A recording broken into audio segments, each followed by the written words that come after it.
नमस्कार, मैं हूं आपके साथ कविता थपलियाल और आप देख रहे हैं कंज्यूमर किंग। सोशल मीडिया आज की तारीख में हमारी जिंदगी का एक अहम हिस्सा बन चुकी है। सोशल मीडिया के जरिए कई बार हमें काम की जानकारी मिलती है तो कई बार फेक न्यूज और आपत्तिजनक कंटेंट की वजह से लोग एक दूसरे के खिलाफ तलवार खींचते नजर आते हैं। कुछ लोग दूसरों की धार्मिक भावनाओं को ठेस पहुंचाने वाले पोस्ट करते हैं तो कई बार अश्लील सामग्री, नफरत की भावना तक सोशल मीडिया के जरिए फैलाते नजर आते हैं। इन्हीं सब बातों को देखते हुए अब सरकार सोशल मीडिया पर लगाम लगाने की तैयारी कर रही है। लेकिन आखिर ये पूरा मामला है क्या, जानते हैं इस रिपोर्ट में।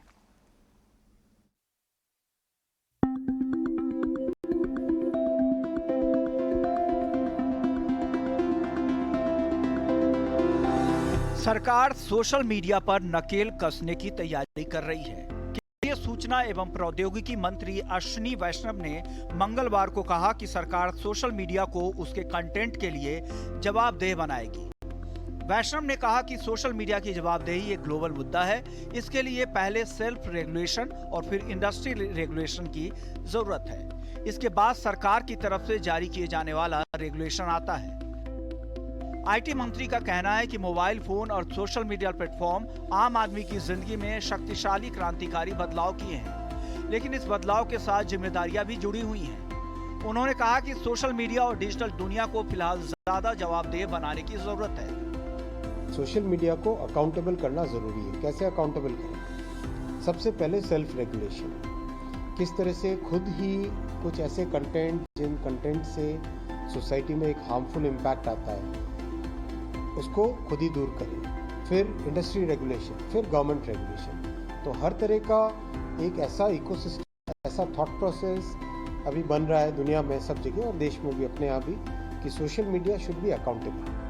वैष्णव का बयान ऐसे वक्त में आया जब सोशल मीडिया कंटेंट हटाने के भारत सरकार के आदेश का ट्विटर जुडिशियल रिव्यू करवाना चाहता है।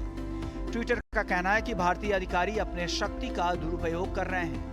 ट्विटर ने न्यायिक समीक्षा के अपने अनुरोध में तर्क दिया है कि कंटेंट को हटाए जाने का आदेश भारत के आईटी एक्ट के अनुरूप नहीं है।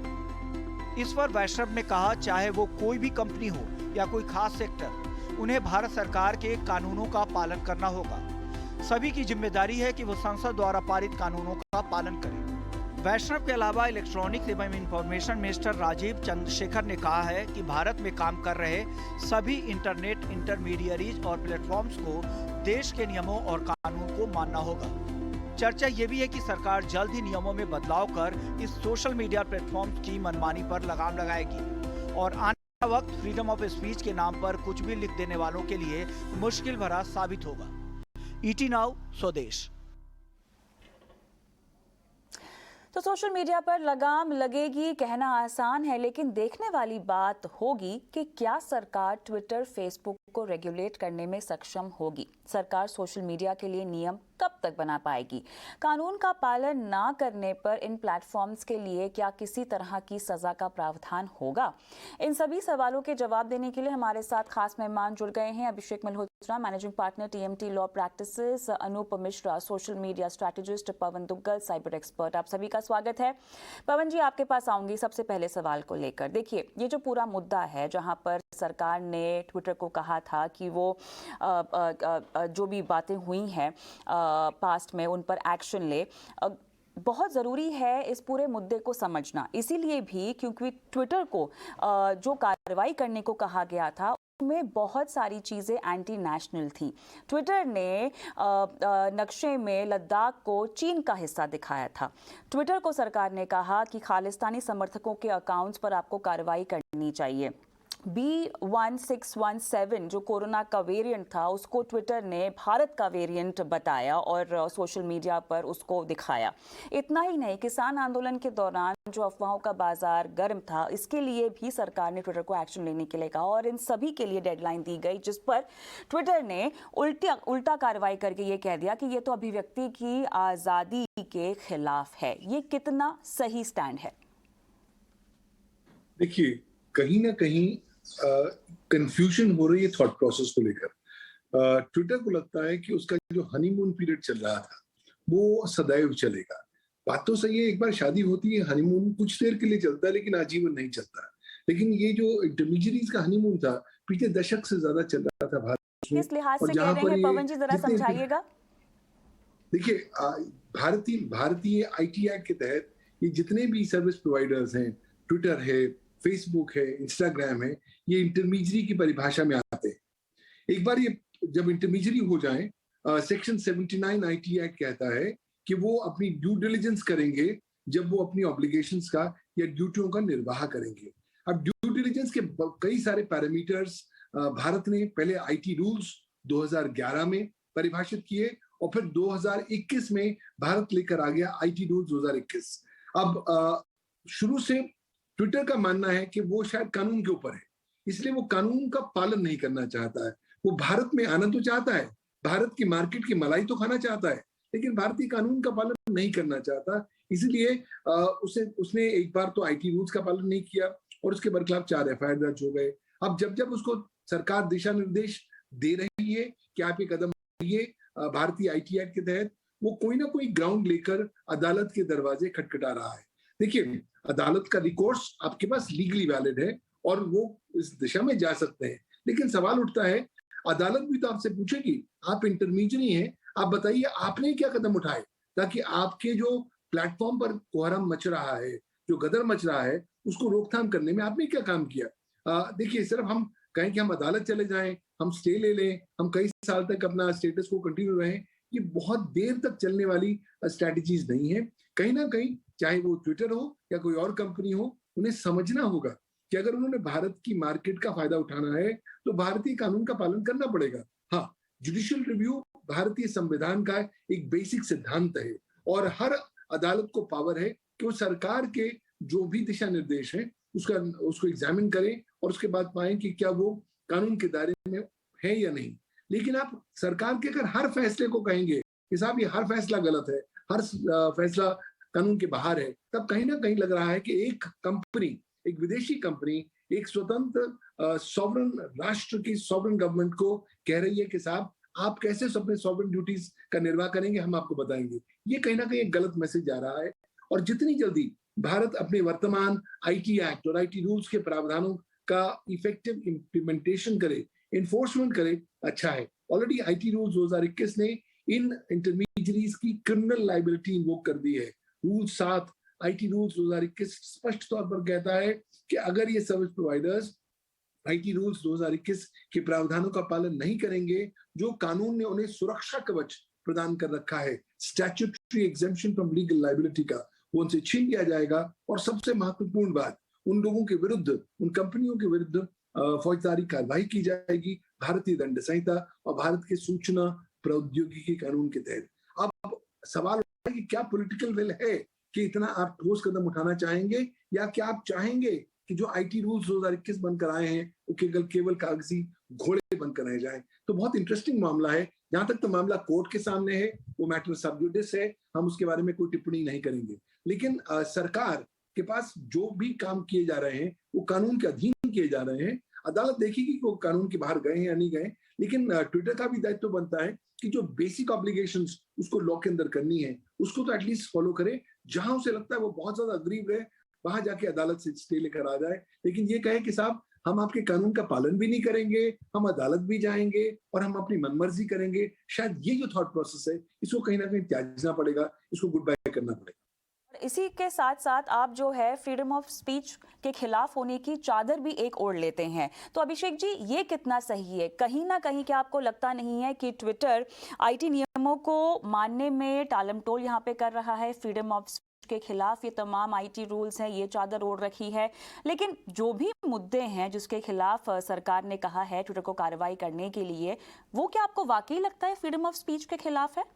अभिषेक जी, देखिए, इसमें ये जानना बहुत ज़रूरी है, जो पवन जी ने अभी कह रहे थे कि ट्विटर एक इंटरमीडियरी है, उनको एक सुरक्षा कवच दिया गया है कि जहां तक वो आईटी एक्ट को और आईटी रूल्स 2021 को फॉलो करते हैं, तब तक उनको ये सुरक्षा कवच मिलेगा कि उनके विरुद्ध कोई क्रिमिनल केस या इवन सिविल केस फाइल नहीं होगा। इंटरमीडियरी का दायित्व क्या है?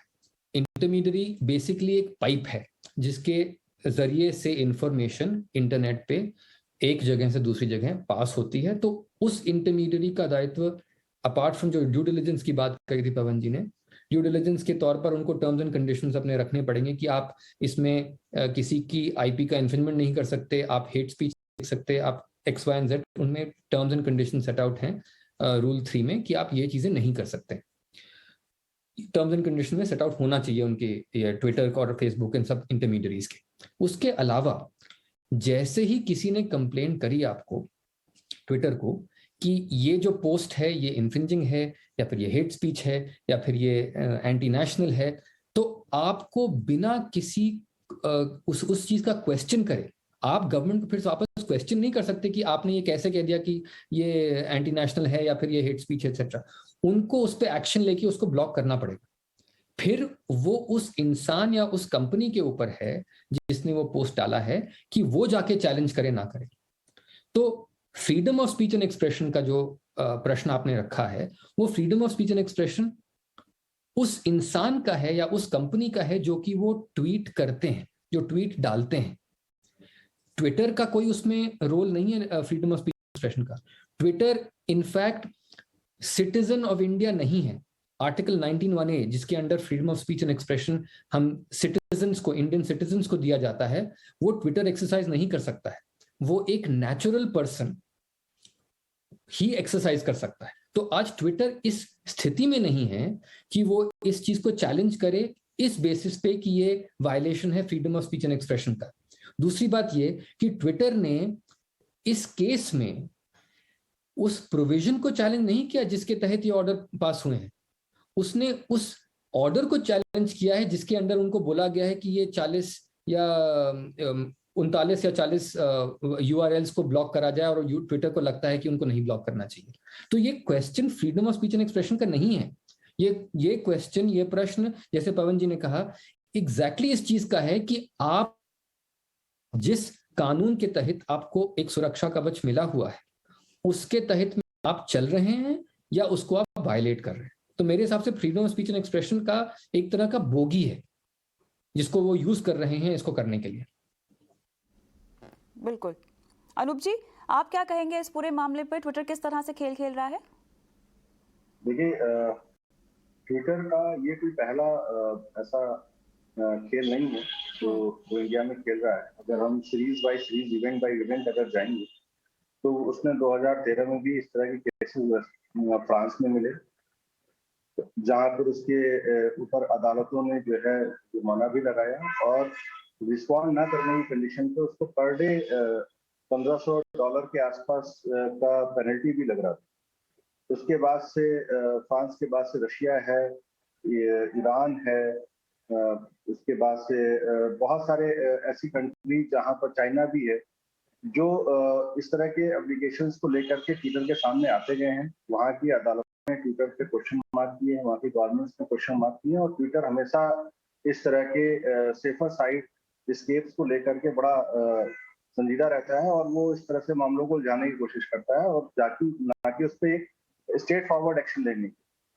अब सोशल मीडिया की अगर बात करें, ट्विटर की बात करें, तो ट्विटर तो 2006 में इंडिया के अंदर आया और 2006 के बाद से उसने पहला ऑफिस जब इंडिया के अंदर डाला वो 2013 के आसपास उसने पहला ऑफिस इंडिया के अंदर ओपन किया। मुद्दा यहाँ पर कंटेंट फिल्ट्रेशन का है। ये मतलब उनकी एक AI बेस्ड टेक्निक्स हैं जिसपे वो कंटेंट्स को फिल्टर करते हैं। फिल्टर करने के बाद से वो जस्टिफाई करते हैं कि ये उनके पॉलिसीज में फिट होता है या नहीं होता है। और चूंकि ये एक सिस्टम ड्रिवन कंपनी है तो जो इनके पॉलिसीज से स्किप हो जाता है रिपोर्ट के बावजूद भी, कई बार हमारे आम बोलचाल की भाषा में ऐसा लगता है कि ये कंटेंट ठीक नहीं है या इस पे और सोचना चाहिए था या ये सही नहीं है। वो उनके AI फिल्ट्रेशन पे अगर वो उनके बेंचमार्क को पास आउट कर लेता है तो वो उनके लिए सही होता है। और ये सारे पैरामीटर्स पे ट्विटर को वर्क करने की जरूरत है, क्योंकि आज की डेट में जो यूजर सेंट्रिक है 24% की इंक्लाइनेंस के साथ आज इंटरनेट यूजर्स सोशल मीडिया पे इंक्रीज हो रहा है। ऐसे में इस तरह की पॉलिसीज को थोड़ा सा ह्यूमनाइज वे में रेगुलेट करने की जरूरत है, बजाय इसके कि AI बेस्ड रेगुलेट करने। और उसके लिए इनको डेफिनेटली अपने वर्क फोर्सेस पे काम करना पड़ेगा, जो ट्विटर के बस के बाहर की बात है। मे बी इसके पीछे उनका रेवेन्यू सिस्टम हो या उसके पीछे उनकी जो और बिजनेस प्रैक्टिसेस या कोई लॉजिक्स हो, आई डोंट नो। बट उनको अपने वर्कफोर्स पे काम करना होगा, ह्यूमन सेंट्रिक अप्रोच पे काम करना होगा, तब इन तरह की चीजों से वो थोड़ा सा बच सकते हैं। मेरा सजेशन मतलब थॉट प्रोसेस यही है ऑन दिस। तो पवन जी, कहीं ना कहीं देखिए पूरे विश्व में एक ऐसा इकोसिस्टम और थॉट प्रोसेस लाने की कोशिश की जा रही है जहां पर सोशल मीडिया पर लगाम लगाया जा सके और कम से कम उनको किसी नियम कानून के अधीन लाया जा सके। केंद्रीय मंत्री ने एक और बात कही है कि सेल्फ रेगुलेशन ये बेहद अहम होगा और इसके जरिए एक तो इंडस्ट्री को अपने आप एक सेल्फ रेगुलेशन नियम कानून बनाने होंगे और उसके बाद सरकार की तरफ से भी एक रेगुलेशन नियम लाया जाएगा। सवाल अब ये है कि ये होगा कैसे, कितना मुमकिन है ये होना? देखिए, दुनिया भर में आज बदलाव की हवाएं चल रही हैं। जब से क्राइस्ट चर्च आक्रमण हुआ था और फिर क्राइस्ट चर्च डिक्लेरेशन आया, जहां पर इस बात को रिकॉग्नाइज किया गया कि अब सर्विस प्रोवाइडर्स और इंटरमीडियरीज को केवल आप स्पेक्टेटर बने नहीं देख सकते, उनको ज्यादा अकाउंटेबल होना पड़ेगा। धीरे धीरे कानूनी परिवर्तन भी इस दृष्टिकोण में मैं अलग अलग राष्ट्रों में देख रहा हूँ। लेकिन जहां हम बात करते हैं सेल्फ रेगुलेशन की, सेल्फ रेगुलेशन को बहुत इंपॉर्टेंट चांस दिया जाना चाहिए। लेकिन ये चांस तब दिया जाएगा, उससे पहले आपको जरूरत है कि आप मिनिमल इनेबल रेगुलेशन जरूर कर दें। ताकि अभी क्या है, अगर आप भारत का सूचना प्रौद्योगिकी कानून देखें तो आप पाएंगे कि कोई सोशल मीडिया के संदर्भ में डायरेक्ट प्रोविजंस नहीं है, इनडायरेक्टली कुछ चीज अप्लाई हो जाती है। सोशल मीडिया शब्द का इस्तेमाल नहीं किया जाता। यहाँ तक कि जब आपके IT रूल्स 2021 भी आए हैं, उन्होंने भी सोशल मीडिया इंटरमीडियरीज के लिए कुछ विशेष प्रकार के ड्यू डिलिजेंस को परिभाषित तो किया है, लेकिन फिर भी पूरी तरीके से जो हेट स्पीच चल रही है, जो फेक न्यूज चल रहा है, उसको इफेक्टिवली कारगर रूप से निपटने के लिए बहुत ज्यादा रोशनी नहीं डाली है। सरकार अभी भी लंबी ढील दे रही है। सरकार आपको बता रही है कि साहब आप सेल्फ रेगुलेशन कर लीजिए, नहीं करेंगे तो हम बड़ा सख्त कानून लेकर आएंगे। मेरी धारणा थोड़ी बहुत फर्क है। मैं सोचता हूँ कि थोड़ा सा सख्त कानून पहले लेकर आइए और फिर ज्यादा सख्ती करने से पहले आप सेल्फ रेगुलेशन को मौका दीजिए। क्योंकि भारतवर्ष में होता क्या, लोगों को लगता है कि चलिए हम जुगाड़ कर लेंगे, जुगाड़ से सब कुछ हो जाएगा। लेकिन आज भारत का जो IT एक्ट है इतना विशाल बन चुका है कानून, और प्रत्येक भारतवासी को अप्लाई करता है जो इलेक्ट्रॉनिक इकोसिस्टम को, कंप्यूटर्स को, इलेक्ट्रॉनिक फॉर्मेट का इस्तेमाल करता है। तो उस संदर्भ में कहीं ना कहीं आवश्यकता है कि आप IT एक्ट में संशोधन करें। फिलहाल जो प्रपोज्ड संशोधन जो IT रूल्स 2021 में भी किए जा रहे हैं, वो इस सोशल मीडिया की नई उभरती हुई चुनौतियों से डील करने के लिए बहुत ज्यादा पर्याप्त नहीं है। इसलिए जितनी जल्दी हम थोड़ा सा रेगुलेशन लेकर आए और उसके बाद स्पेस छोड़ दें सेल्फ रेगुलेशन की, क्योंकि सेल्फ रेगुलेशन में क्या होगा कि बहुत सारी चीजें एक साथ जुड़ जाएंगी। इंडस्ट्री को लगेगा कि इससे पहले कि सरकार और कानून लेकर आ जाए, आइए हम खुद ही अपने कुछ सेल्फ रेगुलेटरी स्टैंडर्ड्स प्रस्तुत कर देते हैं। और अल्टीमेट क्या कर रही है सरकार? सरकार कह रही है भाई मैं चाहता हूं या चाहती हूं कि आपके जो अफेक्टेड लोग हैं उनको आप इफेक्टिव रेमेडी दे सकें। आज अगर आपके बरखिलाफ कुछ लिखा जाता है, आप इन सर्विस प्रोवाइडर्स को लिख दीजिए, ये कुछ नहीं करते। वो कहते हैं अदालत से ऑर्डर लाइए। भारत में अदालत से ऑर्डर लाने में कई हफ्ते महीने सर लग जाते हैं। सरकारी एजेंसी को भी मूव करने में इतना समय लग जाता है। तब तक 24 घंटे व्यक्ति विशेष को लगातार नुकसान पहुंचता रहता है। और ये जो IT रूल्स ने 15 दिन का इनको विशाल समय दे रखा है कि आप 15 दिन में आप किसी की शिकायत का निवारण करेंगे, इसका जबरदस्त बेचा दुरुपयोग हो रहा है, इस्तेमाल हो रहा है। तो शायद उसको टाइट करने की जरूरत है।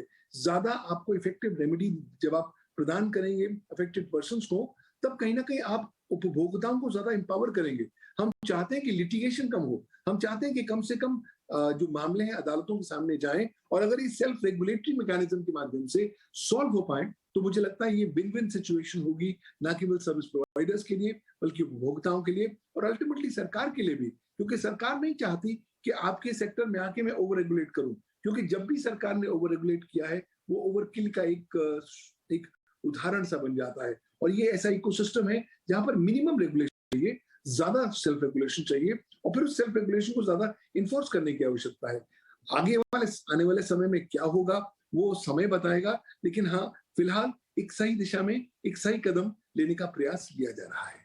तो ऐसे में अभिषेक जी, सेल्फ रेगुलेशन किस तरह से होगा, और क्या आप भी पवन जी की बात से इत्तेफाक रखते हैं जब वो ये कह रहे हैं कि जो IT एक्ट है उसमें कुछ ज़रूरी संशोधन लाने की ज़रूरत है? किस तरह के संशोधन आपको लगता है कि किए जाने चाहिए? देखिए, एक रेगुलेटरी फ्रेमवर्क गवर्नमेंट ने ऑलरेडी प्रिस्क्राइब कर दिया है। वो रेगुलेटरी फ्रेमवर्क प्रिस्क्राइब करता है कि अगर, देखिए, एंड मैं फिर से रिइटरेट कर रहा हूं कि जो इंटरमीडियरीज हैं इनको एक सेफ हार्बर, जो सुरक्षा कवच की हम बात कर रहे थे, उनको वो मिला हुआ है। वो जो सुरक्षा कवच उनको मिला है उसको उसको पाए रखने के लिए, उसको बरकरार रखने के लिए उन्हें कुछ ड्यू डिलिजेंस करना है, कुछ टर्म्स एंड कंडीशंस अपनी स्पेसिफाई करनी है। सेल्फ रेगुलेशन ये वहां आता है कि आप टेक्नोलॉजी जैसे जैसे बढ़ रही है, आपके यूजर्स जैसे जैसे बढ़ रहे हैं, जैसे जैसे वो लोग अपने विचार व्यक्त कर रहे हैं आपके प्लेटफॉर्म्स पे, वैसे वैसे आपको भी, क्योंकि टेक्नोलॉजी के मतलब टेक्नोलॉजी का कंट्रोल तो है, वो तो पूरा आपके ऊपर है। आपका बिजनेस बढ़ रहा है क्योंकि और सब्सक्राइबर्स आपको मिल रहे हैं, तो अगर आपको वो एडवांटेजेस मिल रहे हैं कुछ, तो आपकी रिस्पॉन्सिबिलिटी भी बढ़ती है, आपकी अकाउंटेबिलिटी भी बढ़ती है। उस अकाउंटेबिलिटी को बरकरार रखने के लिए, ताकि आपके विरुद्ध कोई ऐसा एलिगेशन ना आए कि आपको प्रोटेक्शन तो सारे मिल रहे हैं लेकिन अकाउंटेबिलिटी बिल्कुल नहीं मिल रही है, तो उस स्थिति में आप अपने आप कुछ रेगुलेटरी फ्रेमवर्क इवॉल्व करिए, अपना एक ग्रीवेंस रिड्रेसल मैकेनिज्म, कि जहां पर लोगों को अगर कोई आपत्ति है किसी गवर्नमेंट से या किसी चीज से, तो वो आके रिपोर्ट कर सकें, उसका एक समाधान हो सके। इस तरह का एक रेगुलेटरी, सेल्फ रेगुलेटरी मैकेनिज्म आप अगर खुद इवॉल्व करिए तो वो बेहतर है। गवर्नमेंट भी यही कह रही है, जैसे पवन जी ने कहा, आप सेल्फ रेगुलेशन अगर लाओ तो हम उतना अपना रेगुलेशन कम इन्फोर्स करेंगे। लेकिन आप अगर अपनी मनमानी करते चले जाएंगे, अगर आप बिना किसी लगाम के घोड़े घोड़े बनकर भागते रहेंगे, तो कहीं ना कहीं हमें जो लॉ ऑफ द लैंड है उसको इम्प्लीमेंट करने के लिए अगर रेगुलेशंस भी लाने पड़ते हैं तो हम वो लाएंगे।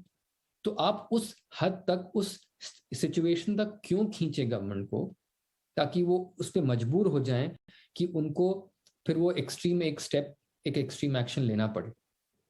तो इसलिए सेल्फ रेगुलेटरी रेजिम इंपॉर्टेंट है। और मेरे हिसाब से रेगुलेशंस ऑलरेडी हैं, उन लोगों को, इन कंपनीज को, इंटरमीडिएरीज को पता है कि उनको किस चीज से, किस रेगुलेटरी फ्रेमवर्क से उनको सब्सक्राइब करना है, उनको क्या क्या चीजें करनी है। अब अगर वो फिर भी सेल्फ रेगुलेशन नहीं लाएंगे, अपने ऊपर थोड़ी सी लगाम नहीं लाएंगे, अपने ऊपर अंकुश नहीं लगाएंगे, तो फिर ऑप्शन नहीं रहेगा गवर्नमेंट को बट फॉर टेकिंग एक्शन जो कि थोड़ा सा फिर स्ट्रिंजेंट हो जाएगा। अनूप जी, यहाँ पर केवल क्या सिर्फ ट्विटर से ही आपत्ति है, या क्योंकि मेटा का कहीं पर जिक्र नहीं हो रहा है, उसका किस तरह का स्टैंड है आईटी नियमों का पालन करने के लिए और उसके फ्रेमवर्क के अंदर कामकाज करने में? क्या आपको लगता है कि सरकार की नज़र मेटा के कामकाज पर भी है? देखिए, इसको समझना होगा कि मेटा और ट्विटर के जो वर्किंग प्रोसीजर्स में ना काफी डिफरेंस है। ट्विटर का जो रिस्पॉन्स सिस्टम है बहुत फास्ट है, बहुत क्विक है, और सरकार से लेकर के हर डिपार्टमेंट्स के अंदर उसका बहुत ज्यादा दखल है in terms of using of handles. जितने भी आपको सरकार के ऑफिशियल्स मिलेंगे सब ट्विटर हैंडल्स पे हैं। सारे पब्लिक ग्रीवेंसेस के लिए सरकार स्वयं ट्विटर पे डिपेंडेंट है। फेसबुक पे भी है, लेकिन फेसबुक पे जो कंटेंट है वो उतने ज्यादा क्रिस्प और उतने पॉइंट टू पॉइंट नहीं चलते हैं। फेसबुक का जो सिस्टम है रिपोर्टिंग का, उसमें अगर आप रिपोर्ट करते हैं तो वो वो भी एआई और बॉट्स के बेस पे ही चल रहे हैं सारे के सारे। तो वो भी रिस्पॉन्ड करते हैं विद इन द सेकेंड्स। अगर आपने किसी को रिपोर्ट किया तो हो सकता है कि आपने रिस्पॉन्ड किया और 10 सेकंड के अंदर जो है आपको, 15 सेकंड के अंदर वो उनकी पॉलिसी के हिसाब से, ये जो है उनकी गाइडलाइंस का कहीं भी दुरुपयोग करते हुए नहीं पाए जा रहे हैं, इसलिए आपकी रिपोर्ट को कंसीडर किया जाएगा भविष्य में अगर कुछ ऐसा मिलता है तो वो एक रिस्पॉन्स सिस्टम, ऑटो रिस्पॉन्डर उनका जो है रिस्पॉन्ड कर देता है। तो फेसबुक पे जो कंटेंट आ रहा है वो वायरल होने में समय लगता है, बजाय इसके कि जो ट्विटर पे जो ट्रेंड चलने लगता है। जो ट्विटर ट्रेंड है वो कहीं ना कहीं फिर चीजों को एक्टिवेट करती है। अगर यूजर कंपेरिजन की बात करें तो फेसबुक का ज्यादा बड़ा यूजर बेस है के अंदर रादर देन ट्विटर। ट्विटर के तो हार्डली 4 करोड़ फॉलोअर्स हैं, मतलब यूजर्स हैं इंडिया के। तो अब इस तरीके से, और फेसबुक के करीब 40 करोड़, तो दोनों में बहुत ज्यादा अंतर है। बट अगेन ट्विटर का जो रिस्पॉन्स सिस्टम है वो बहुत फास्ट है, बहुत, चूंकि माइक्रो ब्लॉग है तो लोग ज्यादा तेजी से इस पे काम करते हैं, तो सरकार को ज्यादा उसकी चिंता है, क्योंकि वो एक तरीके से मतलब आग लगाने का काम करता है और वो थोड़ी देर में चीजें ट्रेंड करने लगती है। फेसबुक में वो ट्रेंड सिस्टम अब खत्म कर दिया है, तो फेसबुक का ट्रेंड उतना इम्पैक्ट नहीं करता है, गवर्नमेंट को उतना डिस्टर्ब नहीं करता है जितना डिस्टर्बेंस ट्विटर के ट्रेंड से होने लगता है, क्योंकि तमाम मीडिया एजेंसीज, तमाम ब्लॉगर्स, तमाम यूजर सभी के सभी जो है वो ट्विटर पे ज्यादा एक्टिव रहते हैं in terms of putting up any information direction, जहाँ पे उनको उस तरीके से फ्लो करने को मिलता है। पवन जी आप कितना इस बात को मानते हैं? और साथ ही मेटा के साथ यूट्यूब को भी मैं जोड़ना चाहूंगी, क्या आपको लगता है कि इनकी जो पॉलिसीज हैं वो देश की तमाम दुनिया की तमाम देशों के साथ क्लोजली काम करते हैं in terms of policy framework? देखिए, जितने भी सर्विस प्रोवाइडर्स हैं जिनके पास कोजेंट बिजनेस प्लान्स हैं, वो बहुत स्पष्ट है कि हमें इकोनॉमीज में, नेशंस में काम करना है, उनके कानूनों का पालन करना है।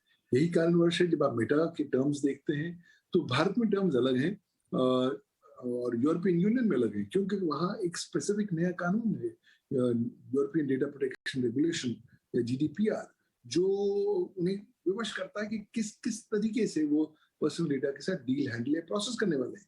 लेकिन प्रॉब्लम है, कहीं ना कहीं ऐसा लगता है कि जब जब ये विदेशी कंपनियां भारत में आती हैं, कुछ विदेशी कंपनियों को लगता है कि हमारा एक कॉलोनियल माइंडसेट है कि चलिए हम जो कुछ यहाँ करना चाहें कर दें, क्योंकि भारतीय कानून बहुत स्लो है और जब तक कानून कवर करेगा बहुत लंबा समय लग जाएगा। यही कारणवश होता है कि हम पाते हैं कि कुछ सर्विस प्रोवाइडर्स स्वयं में अपनी मनमानी करते हैं। आप उदाहरण लेते हैं, जनवरी 2021 में व्हाट्सएप ने खुद स्वयं निर्णय किया कि मैं अपनी प्राइवेसी पॉलिसी के प्रावधानों का संशोधन कर रहा हूं और हे भारतवासियों, आपके पास दो ही विकल्प है, या तो मेरे प्राइवेसी पॉलिसी के अमेंडेड टर्म्स को आप एक्सेप्ट करें या मेरे प्लेटफॉर्म से निकल जाएं। व्हाट्सएप ने कभी सोचा ही नहीं था कि इतना जबरदस्त उसका बैकलैश होगा और भारतवासी नए नए प्रकार के विकल्प, चाहे वो सिग्नल हो या टेलीग्राम हो, उनका इस्तेमाल करने लग जाएंगे। तो उसके बाद कहीं ना कहीं उसका असर पड़ा और ये रीजन है कि वो दिन था और आज का दिन है। आज तक व्हाट्सएप ने अपनी अमेंडेड प्राइवेसी पॉलिसी भारतवर्ष में इंप्लीमेंट नहीं की। तो देखिए, कोजेंट बिजनेस सेंस तो कहती है कि आप जिस यूरिसडिक्शन में, जिस ज्योग्राफी में काम करते हैं, उसके कानून का पालन करें, सरकार के साथ लगातार तालमेल बना के रखें। देखिए, सरकार आपको कोई बहुत अनावश्यक चीजें नहीं बोल रही, जो कानून कहता है वो बोल रही है और अगर आप उसका पालन करते हैं तो अच्छी बात है। लेकिन अगर आप सरकार के साथ एक कॉन्फ्रंटेशन अप्रोच लेते हैं तो कहीं ना कहीं over a long period of time उसका असर न केवल उस कंपनी के भोक्ताओं पर पड़ता है, बल्कि साथ ही साथ उसके बिजनेस मॉडल्स और बिजनेस एक्सपीरियंस पर भी पड़ जाता है। और देखिए, स्पष्ट बात बहुत क्लियर है, आप हर चीज के लिए अदालत के पास जाएंगे और कहेंगे साहब ये आटा गूंथते हैं, ये हिलते क्यों हैं, तो ये चीज बहुत देर तक चलने वाली नहीं है। अगर सॉवरेन गवर्नमेंट के पास पावर है और जो सॉवरेन गवर्नमेंट को पावर भारतीय संविधान देता है, तो आप ही नहीं कह सकते कि साहब आप उसका इस्तेमाल ना करें। तो कहीं ना कहीं होलिस्टिक अप्रोच की जरूरत है। बिल्कुल, तो देखना होगा कि सरकार और ट्विटर के बीच की लड़ाई में आखिर जीत किसकी होती है। लेकिन जहां तक सेल्फ रेगुलेशन की बात है और सोशल मीडिया पर सख्ती की बात है, फिलहाल ऐसा ही लग रहा है कि वो वक्त की मांग है। बहुत बहुत धन्यवाद आप सभी का इस खास पेशकश में शामिल होने के लिए। मुझे भी इजाजत दें, नमस्कार।